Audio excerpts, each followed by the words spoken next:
Hello everybody, my name is Shalise. Welcome now everybody to my House of the Dragon Season 1 review. And I gotta say this, everybody.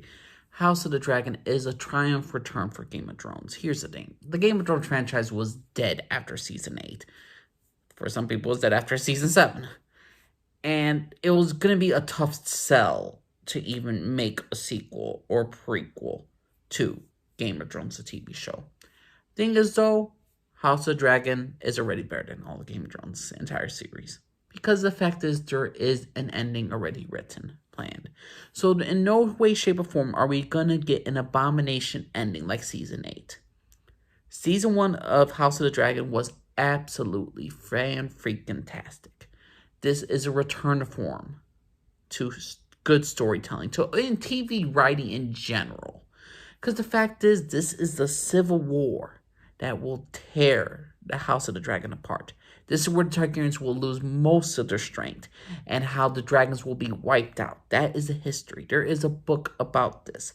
Granted, the book doesn't talk about characters' motivations or why they want to be king or queen or why they want to be in charge. It's not that too much detail. And again, you're not going to have a book purity. Game of Thrones was never totally like the books, and the House of Dragon is not going to be totally like the books either. But the thing is, though, what I love about the show, they really do this entire arc about two best friends, two females, who are basically submitted into this patriarchy. And this is the simple truth that during medieval time period, they are women, and they have to follow the rules of the laws of men.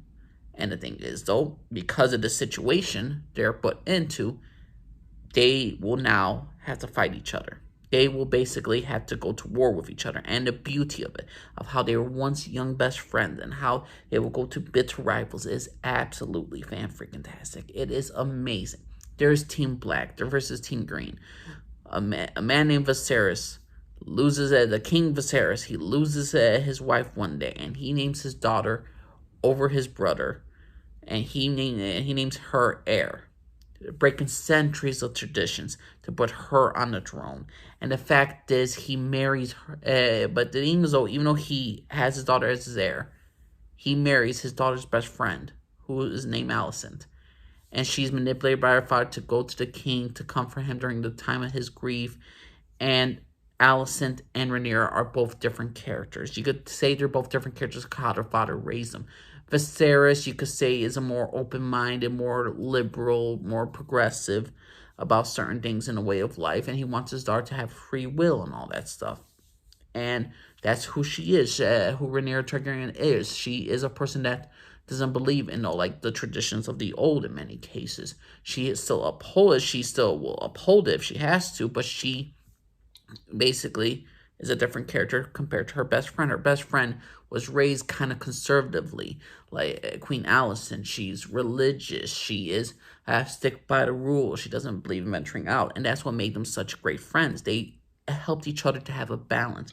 And the fact is that the king is going to marry basically his daughter's best friend, and the rift that will slowly come between them. There are time jumps in this episode that are freaking fantastic, where the time jumps where Alicent, the queen, the heir's best friend, Rhaenyra Targaryen, Rhaenyra's learning about becoming an heir, having a responsibility, to have to choose a husband, getting to childbirth, and then to become an older, wiser woman. And then you got Alicent, who has been strictly to the rules, been with her husband, who's been producing male heirs for the throne, and she sees her best friend. There's conflict between them. The other one is like their best friend because she lied to her, or didn't tell her the truth about, hey, you're sleeping with my father.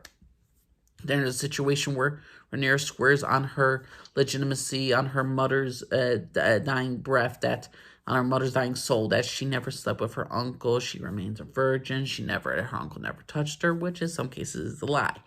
And you just see a build-up of the tension and the drama and the egos of each character.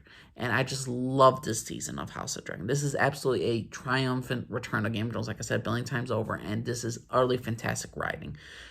And because of these two women having their two different belief systems and of who they are as certain characters and who they're both being manipulated by about different individuals, you get to see different characterizations of them.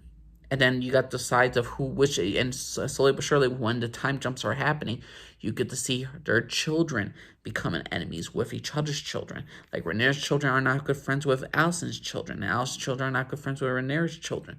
There's a whole bunch of drama with bastards about legitimacy, about taking advantage of it, like of your privilege. There's a lot of things about this entire show that has so many things. There's so many things about like how woman is basically a second fiddle to a man in this world. How even though like how someone uses their privileges to put other women down, and then there's ones where people just use their privilege just to take advantage of the small folk, of the regular people. There's a great thing about the show where they do so much about the politics, about how dragons, and this is the biggest dragons they got. They got like at least if 18 dragons alive during this time period. This is the height of the Targaryen dynasty. And the thing is, though, there will be war. And what I love about the season, this is the preparation of war. This is the prelude to the ultimate war that will destroy both houses, and I'm all for it. I love this season of House of Dragon. I don't think it's going to be better than any other season. I think this will be the best season of House of the Dragon for me, just because I love the political intrigue. I love the tension. I love the slow burn. I mean, war is fine and on, and yeah, it's fun to see dragons just going after one another, but the tension and the characters is just so amazing. And this tension is kind of like how I felt about Game of Thrones Season 1. And to me, Game of Thrones Season 1 is one of the better seasons of all Game of Thrones. And when you look at the entire thing of Game of Thrones, everyone can mostly agree that the earlier seasons were better than the later on seasons. Because the earlier seasons dealt with, even though there was a war here and war there, there was always a lot of politics, scheming, building up the characters and the relationships. And then later on, you get the wars later on. But to me, this entire thing, show of House of the Dragon was utterly fantastic, and I don't think that House of the Dragon will be topped in Game of Thrones level, just because the fact is House of the Dragon actually has an ending compared to Game of Thrones, which butchered their ending. And to me, ultimately, at the end of the day, House of the Dragon Season 1, it's a minus season of House of the Dragon. This is one of the best seasons of all of Game of Thrones ever in that entire universe. I would say this will be my second favorite season overall, and my third.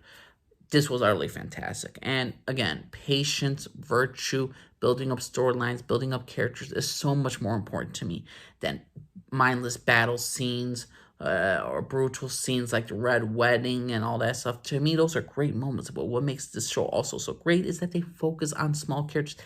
They got around maybe like 10 characters to build up. That's pretty much it. The others, like when you look at Game of Thrones, you got Daenerys Targaryen and her group. You got freaking Jon Snow in the north. You got Arya Stark. You got Sansa Stark, what's going on in King's Landing with Cersei, the Lannisters. Like there's like 30 dang characters you're trying to focus on that either come and go, and it's just a lot of characters to not only to remember and to take so much screen time for, but the fact is when you get only like 10 characters and you really build them up, that shows something. That shows promise, and I absolutely freaking adore it. I love freaking House of Dragon Season 1, but that's my personal opinion, everybody. What y'all think of House of Dragon? You think this season was a great season? You think it was a terrible season? Are you looking forward to Season 2? You want the show to run for 4 seasons, 5 seasons? I want the show to run at least 4 seasons, at least, to develop the characters and the stories. But that's my personal opinion, everybody. But I will say another complaint I have with House of the Dragon is I feel like they could have had a couple more filler episodes to certain time jumps. They stick more with certain kids to build up certain characters, and I think the show would have been an A+ season. I just think they needed 2 more episodes just to really develop certain other side characters. But that's my personal opinion, everybody. My name is Lee Scarford, everybody. Bye.